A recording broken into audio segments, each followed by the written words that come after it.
Hi everyone, welcome back to unlock scale.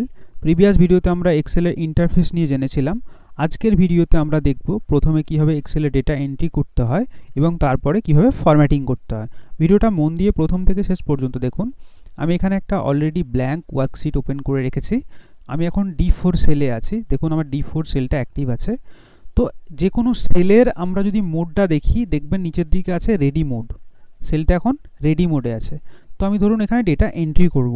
আমি লিখলাম unlock, আমি টাইপ করলাম আনলক। টাইপ করার মাত্রই দেখবেন এখানে আমার কার্সার ব্লিঙ্ক করছে। আমার এখনও এন্ট্রিটা কমপ্লিট হয়নি, এখন এন্টার মোডে আছে। আমি যখনই এন্টার টাইপ করে দেবো আমার ডেটাটা এন্ট্রি হয়ে গেল। D4 সেলে আমার আনলক টাইপ করা কমপ্লিট।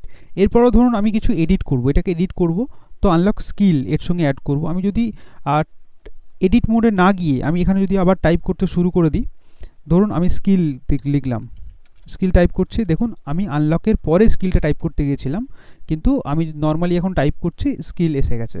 তো এখানে আপনাকে কি করতে হবে না, আপনাকে এডিট মোডে আসতে হবে। এডিট মোডে আমরা কীভাবে আসতে পারি, ডবল ক্লিক করলাম, এখন কার্সারটা ব্লিঙ্ক করছে দেখুন। এরপর আমি স্পেস দিয়ে স্কিলসটা লিখছে, স্কিলস টাইপ করলাম, দেখুন আমার আনলক স্কিল হয়ে গেল। তো আপনারা দেখলেন কীভাবে আমরা এন্ট্রি করতে পারি ডেটা, এবং এন্ট্রি করার পর আমরা কীভাবে এডিট করতে পারি। এরপরে এক্সেলে আমরা অনেক ধরনের ডেটা এন্ট্রি করতে পারি। যেমন ধরুন এই আনলক স্কিল, এটা একটা টেক্সট, তো আমরা এখানে নাম্বারও টাইপ করতে পারি। ধরুন আমি নাম্বার লিখলাম 40। দেখুন টেক্সট সবসময় আনলক স্কিলটা দেখুন এটা কি না লেফটের দিকে আছে, সেলের দেখুন লেফটের দিকে। আর যখন আমি নাম্বার টাইপ করেছি, নাম্বার দেখুন রাইট সাইডে। এরপরে ধরুন আমরা এখানে ডেট, আজকের ডেট যদি আমি এন্ট্রি করি, দেখুন আজকের ডেটও দেখুন ঠিক রাইট সাইডে আছে। তো এক্সেলে ডেটের ব্যাকএন্ডে থাকে নাম্বার, পজিটিভ ইন্টিজার। ধরুন এইটা এখন ফরম্যাট কি দেখাচ্ছে, ফরম্যাটটা দেখাচ্ছে এখন দেখুন ডেটে আছে। তো এইখানে দেখুন নাম্বারের ক্ষেত্রে কি দেখাচ্ছে, জেনারেল। প্রত্যেকটা সেলের বাই ডিফল্ট কিন্তু জেনারেল থাকে। যদি আমরা ডেট টাইপ করি, ডেটের ক্ষেত্রে কিন্তু অটোমেটিক ওটা ডেট হয়ে যায়। তো এই অ্যারো দিয়ে আমি ওখানে যদি ক্লিক করি, ক্লিক করার পর দেখুন অনেকগুলো অপশান আছে। আমি যদি এটাকে নাম্বার করে দিই, দেখতে পাবেন এটা হচ্ছে ডেটের ভ্যালু। প্রত্যেকটা ডেটের ব্যাকএন্ডে কি থাকে, নাম্বার থাকে। এছাড়াও আমরা আরও অনেকগুলো ডেটা এন্ট্রি করতে পারি এখানে। যেমন ধরুন টাইম যদি আমরা এন্ট্রি করি, কারেন্ট টাইম। তো এই টাইমটা হচ্ছে এখন দেখতে পাচ্ছেন আপনারা টাইমটা যদি আমরা দেখি ডেটা টাইপ, এখানে কাস্টম আছে, কাস্টমে গিয়ে এখানে আমি করে দিলাম নাম্বার। দেখুন টাইম সবসময় 0 থেকে 1-এর মধ্যে ফ্র্যাকশন ভ্যালুতে টাইমটা দেখতে পাই। টাইমটাও রাইট সাইডে অ্যালাইন্ড হবে, ঠিক আছে। তো এরপর আমি দেখব কিছু আমরা ফরম্যাটিং করতে গেলে আমাদের এইখানে আমি আগের দিন বলেছিলাম যে এখানে ট্যাব থাকে, বিভিন্ন ট্যাব। ধরুন হোম, ইনসার্ট, পেজ লেআউট। তো হোম ট্যাবে এই ফ্রন্ট গ্রুপ আছে, অ্যালাইনমেন্ট গ্রুপ আছে, নাম্বার, ক্লিপবোর্ড, এই সমস্ত গ্রুপের যে অপশানগুলো আছে, এই অপশানগুলো আমরা কী জন্য ইউজ করব না, ডেটা ফরম্যাটিং করার জন্য ইউজ করব। তো ডেটা ফরম্যাটিং করতে গেলে সবার ফার্স্ট আপনাদের কি করতে হবে, ডেটাটাকে সিলেক্ট করতে হবে। তো ডেটা সিলেক্ট আমরা কীভাবে করব না, ডেটা সিলেক্ট করতে গেলে আপনারা দেখতে পাচ্ছেন এখানে একটা প্লাস আইকন আছে, এটা হচ্ছে আমাদের সিলেকশন আইকন। এটা দিয়ে আমি ডেটাটাকে এই অবস্থায় আমি কী করব, সিলেক্ট করব। এটা হচ্ছে সিলেকশন আইকন। এছাড়াও আরও দুটো আইকন থাকে। যেমন ধরুন এই সেলটাতে আমি ক্লিক করলাম, এটা এখন আমার কি আছে, এই প্লাসটা হচ্ছে আমাদের সিলেকশন আইকন। এরপরে দেখুন এই যে 4টে অ্যারো এসে গেছে, দেখতে পাচ্ছেন, এইটা হচ্ছে আমাদের কি মুভ করায়, সেলটাকে মুভ করতে পারি। এটা সিলেকশন না, এটা মুভ হয়ে যাবে, আপনি যেখানে নিয়ে যাবেন মুভ হয়ে যাবে। আমি আবার এখান থেকে মুভ করি, এখানে নিয়ে চলে এলাম। তো এটা হচ্ছে আমাদের মুভ আইকন। তারপর একটা আইকন থাকে, ধরুন এই ঠিক সেলের রাইট সাইডের কোণের দিকে যাবেন, এই প্লাসটা, এটা হচ্ছে আপনাদের ফিল আইকন। এটা দিয়ে আমরা ড্র্যাগ করে ফিল করি, দেখুন সেম হয়ে গেল ফিল আইকন এটা। তো আমি এখানে সিলেক্ট করব, তো এই প্লাস আইকন দিয়ে, যেহেতু এটা সিলেকশন আইকন, তো এটা দিয়ে সিলেক্ট করে নিলাম। তো সিলেকশন ডান। এছাড়াও আমরা কিবোর্ড শর্টকাট দিয়েও কিন্তু সিলেক্ট করতে পারি ডেটা। ধরুন আপনি এই ব্ল্যাঙ্ক জায়গায় যদি কার্সার রাখেন, কার্সার রেখে আপনি কন্ট্রোল-A প্রেস করেন, সিলেক্ট অল, কন্ট্রোল-A মানে সিলেক্ট অল। তো কন্ট্রোল-A প্রেস করলাম, দেখুন হোল পুরো সিটটা আমার সিলেক্ট হয়ে গেল। তো আমি শুধু ডেটাটা সিলেক্ট করতে চাইছি, সেই জন্য আমার ডেটার মধ্যে কার্সার রাখতে হবে। এরপর আপনি কন্ট্রোল-A প্রেস করুন, দেখুন পুরো ডেটাটা আমার সিলেক্ট হয়ে গেছে। তো ডেটা সিলেক্ট হয়ে যাওয়ার পর আমি ধরুন ফরম্যাটিং করব। তো ফ্রন্ট গ্রুপে আমার ফরম্যাটিং অপশান আছে। তো প্রথম অপশানটা আমি দেখছি, ধরুন এখানে ফন্ট, বিভিন্ন ধরনের ফন্ট আমরা পাবো। ফার্স্ট ধরুন এখানে আমি শুধু হেডারটা সিলেক্ট করছি, আমি হেডারের ফন্টটা চেঞ্জ করব। তো এখানে গিয়ে দেখুন অনেকগুলো ফন্ট আছে, এইখানে অ্যালজেরিয়ান আছে, তারপরে এখানে এরিয়াল ব্ল্যাক, ধরুন আমি অ্যালজেরিয়ানটা সিলেক্ট করে নিলাম। এরপরে দেখুন এটা বোল্ড, ধরুন আমি নিচের এটা পুরোটা সিলেক্ট করলাম, ডেটাটা বাকি ডেটাটা সিলেক্ট করে এখানে বোল্ড করে দিলাম। বোল্ড মানে কি হবে না আপনার পুরো ডেটাটা একটু মোটা হয়ে যাবে। তারপরে এখানে দেখুন ইটালিক আছে, আন্ডারলাইন আছে, আন্ডারলাইন চাইলে আপনারা আন্ডারলাইনও করতে পারেন। তারপরের অপশান বর্ডার, তো পুরো ডেটাটা আমি সিলেক্ট করলাম কন্ট্রোল এ দিয়ে। সিলেক্ট করার পর এখানে বর্ডারের অপশান, বর্ডারের অনেকগুলো অপশান আছে এখানে দেখতে পাচ্ছেন। আমি ধরুন অল বর্ডার করব, তো বর্ডার অল বর্ডার করে দিলাম, বর্ডার অ্যাপ্লাই হয়ে গেছে। আমি বর্ডার চাইছি না, বর্ডার আমি রিমুভ করব, সেমভাবে এই অ্যারোতে ক্লিক করব, অ্যারোতে ক্লিক করার পর নো বর্ডার। তো আমি এখানে অল বর্ডার করে রাখছি, দেখুন বর্ডার আমার কিন্তু রিমুভ হয়ে গেছে। তো আমরা বর্ডার চাইলে দিতেও পারি, আবার রিমুভও করতে পারি, ওইখানে অপশান আছে। তো আমি এই ক্ষেত্রে আমি অল বর্ডার করে দিলাম। আচ্ছা, তারপরে দেখুন এই অপশানটা ফিল কালার বলছে কি না, ধরুন এই হেডারটা সিলেক্ট করেছি, সিলেক্ট করার পর আমি ফিল কালার মানে হচ্ছে এখানে দেখতে পাচ্ছেন employee name, department, salary, join date আছে দেখতে পাচ্ছেন। তো এইগুলো কি, এগুলো আমার টেক্সট। তো টেক্সটে কালার হবে না, ফিল কালার মানে হচ্ছে ব্যাকগ্রাউন্ড কালার হবে, ব্যাকে কালার হবে। তো আমি এখানে গেলাম, গিয়ে যে কোনো কালার চুজ করব, দেখুন সেলের ব্যাকগ্রাউন্ড কালার কিন্তু হয়ে গেছে। তারপর আমি চাইছি টেক্সটগুলো কালার করতে, তো এখানে দেখতে পাবেন আপনারা ফন্ট কালার আছে। তো ফন্ট কালারে এখানে আমি বিভিন্ন অপশান আছে কালারের, আমরা যে কোনো একটা কালার আমি সিলেক্ট করে নিলাম। তো একটা হচ্ছে ফিল কালার, একটা হচ্ছে আপনার ফন্ট কালার। এরপরে এইখানে আছে সাইজ, আমরা ইনক্রিজ সাইজ করতে পারি, এখান থেকে পুরোটা সিলেক্ট করে আমি আমার মতো সাইজ এখানে ইনক্রিজ করতে পারি, এটা মানে ইনক্রিজ। এরপরেরটা দেখতে পাচ্ছেন এটা হচ্ছে ডিক্রিজ। তো ফ্রন্ট গ্রুপের আমাদের মোটামুটি সবগুলো কমপ্লিট হয়ে গেল। আর একটা জিনিস, এইখানে আমরা একেবারে সাইজটা অ্যাডজাস্ট করে দিতে পারি। তো এরপরে আসছে অ্যালাইনমেন্ট। অ্যালাইনমেন্ট কী জিনিস, ধরুন একটা সেল বাই ডিফল্ট, এটা হচ্ছে সেলের সাইজ বাই ডিফল্ট। তো আমি এই সেলটাতে ধরুন আমি লিখছি যে কোনো একটা, ধরুন এক্সেল লিখলাম, আমি এক্সেল টাইপ করলাম। তো একটা সেলের মধ্যে আমি যে এই এক্সেল টাইপ করলাম, এইটা এর পজিশান কি হবে সেটা আমরা অ্যালাইনমেন্ট দিয়ে ঠিক করতে পারি। 6টা অ্যালাইনমেন্ট আছে। এই কলমের কি হয়, কলমের উইডথ হয়, আমরা এটা বাড়িয়ে দিচ্ছি, এটা হচ্ছে উইডথ।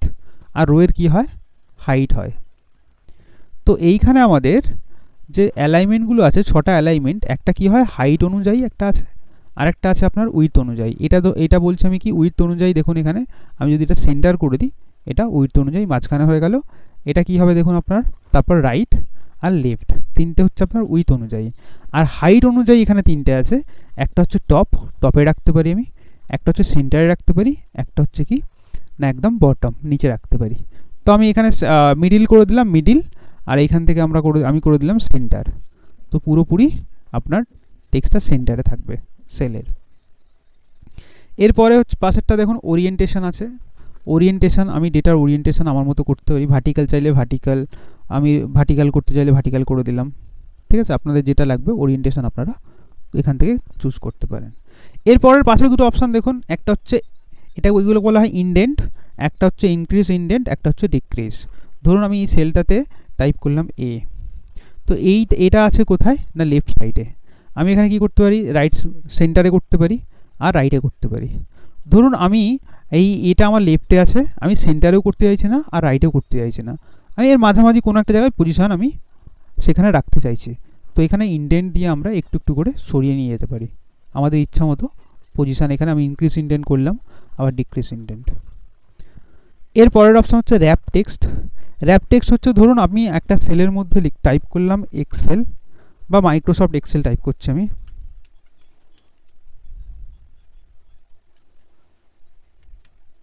মাইক্রোসফট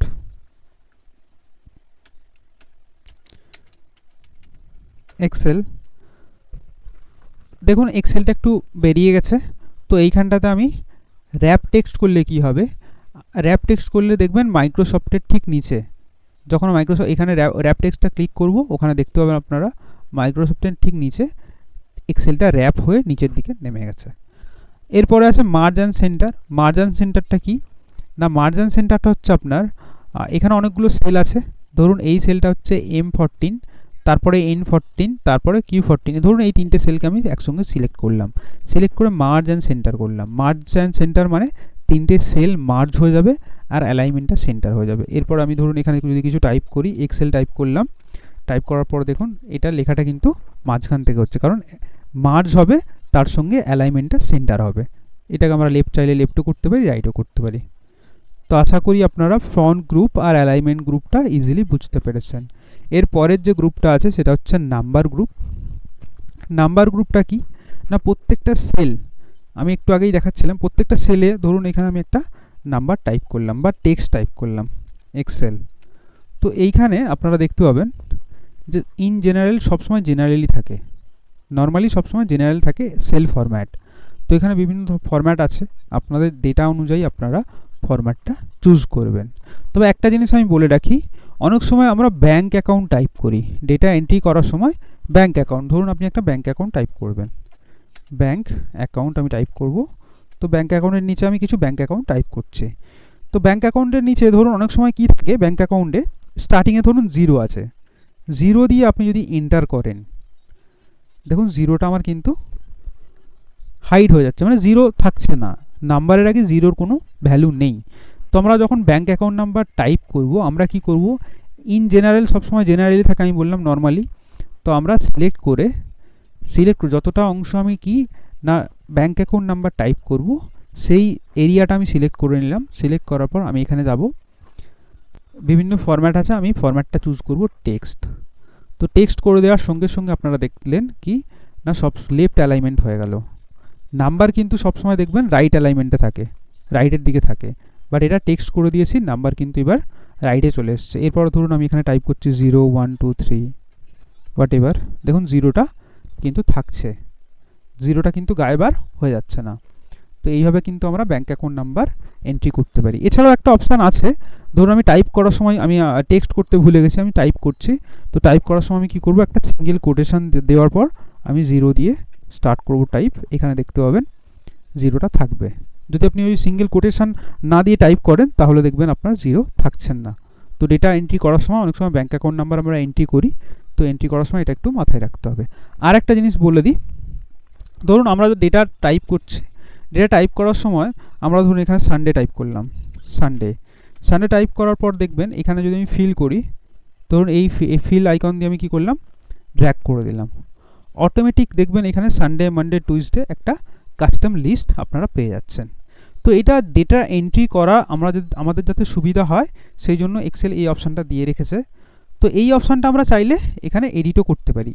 তো কীভাবে করব, দেখুন এখানে ফাইল অপশান আছে, ফাইলে ক্লিক করবেন, ক্লিক করার পর এখানে অপশানে যাবেন, অপশানে যাওয়ার পর অ্যাডভান্সে চলে যাবেন।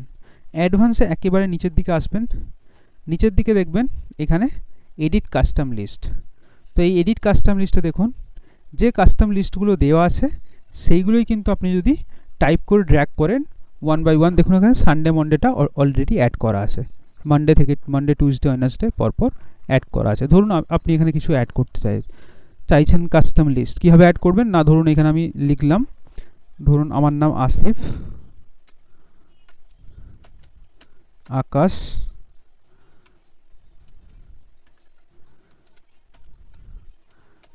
অমিত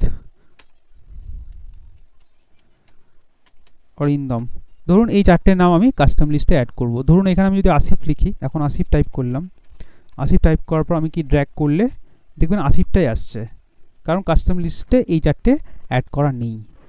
এরপর আমি অ্যাড করব, ফাইলে যাব, ফাইলে গিয়ে অপশান থেকে চলে যাব আমরা অ্যাডভান্সে একদম শেষের দিকে আসবেন, শেষের দিকে আসার পর দেখবেন এডিট কাস্টম লিস্ট।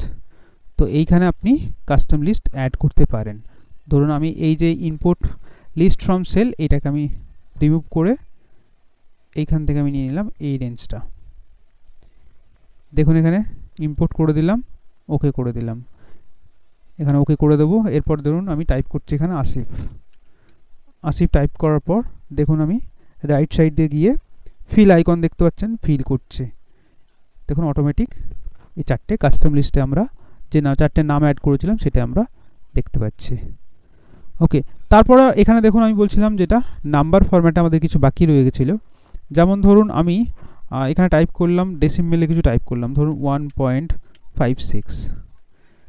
তো এইখানে দেখবেন এটা হচ্ছে একটা হচ্ছে কি না ইনক্রিজ ডেসিমেল, একটা হচ্ছে ডিক্রিজ ডেসিমেল। আপনি ডেসিমেল কমাবেন, এখান থেকে ডিক্রিজ করতে পারেন, এখান থেকে বাড়িয়ে দিতে পারেন।